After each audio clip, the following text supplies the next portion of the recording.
보이스피싱 피해가 발생한 경우에는 빠른 대처가 필요합니다. 우리들이 간과할 수 있는 부분을 의심하고 우선적으로 전화를 끊고 확인할 필요가 있습니다. 의심해야 할 상황들을 몇 가지 확인하겠습니다. 1. 카드 배송 방식. 카드사는 전문 업체를 통해 배송하며 우체국이나 택배기사를 이용하지 않습니다.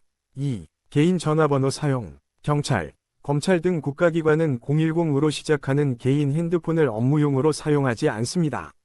3. 국제발신 전화, 문자. 국가기관이나 금융기관은 국제발신 전화와 문자를 보내지 않습니다. 4. 원격앱 설치 요구. 카드사나 금융기관에서 핸드폰에 원격앱 설치를 요구하지 않습니다. 사례별로 의심스러운 부분을 살펴보겠습니다. 먼저 사례 1에서 의심할 점을 짚어보겠습니다. 국내 카드사는 카드 배송 시 우체국이나 택배기사를 이용하지 않습니다. 카드사는 금융사고 가능성과 민원 발생을 줄이기 위해 전문 배송업체를 이용합니다. 다만 상간벽지에는 우체국을 이용하는 경우도 있습니다. 카드가 발급되는 경우 배송 전 문자 등 연락을 하며 명의도용이나 배송에 문제가 발생 시 카드사로 반송 조치하며 카드사 사고예방팀, 고객센터를 이야기하며 전화를 유도하는 경우는 없습니다. 명의도용 관련 카드사 고객센터 번호나 핸드폰 번호로 카드 담당자 전화 연결이나 경찰 신고 사칭하여 연락이 오는 경우는 피싱으로 의심해야 합니다. 의심되면 즉시 전화를 끊고 확인하세요.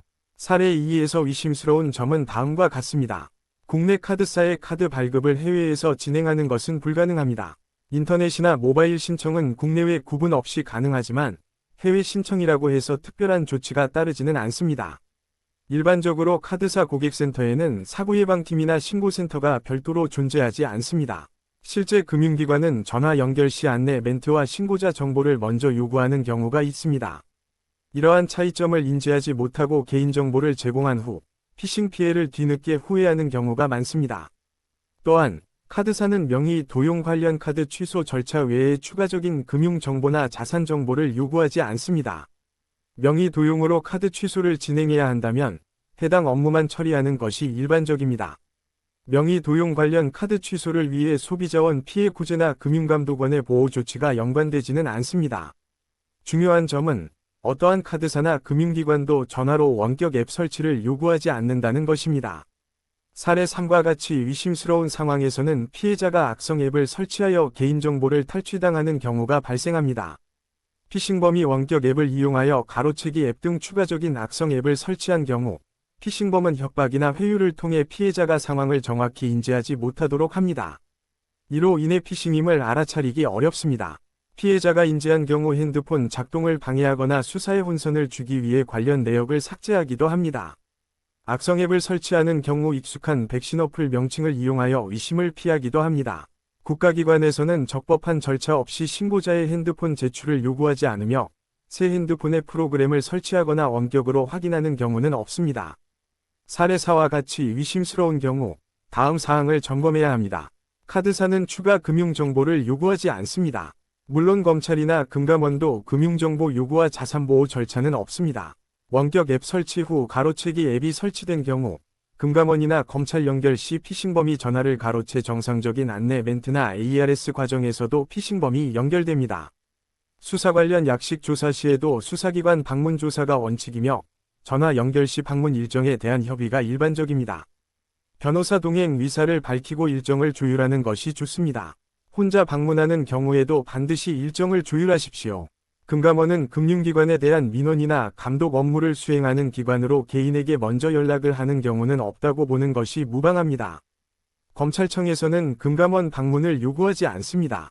금감원 이동 중 장소 변경을 지시하고 대기시키며 숙소를 잡아 고립시키는 경우가 있습니다. 텔레그램으로 상황 보고를 요구하며 신고자가 눈치채지 못하도록 협박하고 원격 앱으로 대출이나 예금 인출을 유도합니다. 국가기관은 어떠한 금전적 요구도 하지 않습니다. 참고로 경찰, 검찰 등 국가기관이나 금융기관에서는 010으로 시작하는 휴대폰 번호로 업무 연락을 하는 경우는 거의 없습니다. 보이스피싱 대응 방법과 예방 팁을 알아보겠습니다. 대응 방법 1. 의심스러운 전화나 메시지를 받으면 즉시 전화를 끊고 해당 기관의 공식 고객센터에 직접 문의합니다. 대응 방법 2. 의심스러운 링크나 앱 설치 요청을 받으면 절대 클릭하거나 설치하지 않습니다. 대응 방법 3. 개인정보를 요구하는 전화나 메시지를 받으면 해당 기관의 공식 웹사이트나 앱을 통해 직접 확인합니다. 대응 방법 4. 보이스피싱 피해를 입었을 경우 즉시 경찰 112이나 금융감독원 1332에 신고하고 계좌 지급 정지를 요청합니다. 의심스러운 상황을 주변 사람들과 공유하여 피해를 예방합니다. 보이스피싱 예방 팁을 살펴보면 카드사를 사칭한 전화를 수신한 경우 의심하고 확인하고 공유하고 신고가 필요합니다. 항상 경각심을 가지고 피싱 예방이 필요합니다. 오늘 강의에서 최근 보이스피싱의 대표적인 카드 배송 사칭 사례와 대응 방법을 다시 한번 정리했습니다. 예방이 최선입니다. 피싱 예방에 대한 지속적인 교육과 의심하고 전화 끊고 확인하는 자세와 피해의 신속한 대응으로 소중한 자산을 지킵시다. 원격 앱을 이용한 피싱 피해 금액이 증가하고 AI 기술을 통한 피해도 추가 예상되며 이에 대한 관계당국의 노력이 필요합니다. 정부와 금융기관의 적극적인 활동과 함께 신고자의 피해 방지를 위한 개인의 노력이 필요합니다. 이러한 관심과 예방법들을 통해 보이스피싱 피해를 최소화하고 예방합시다. 감사합니다.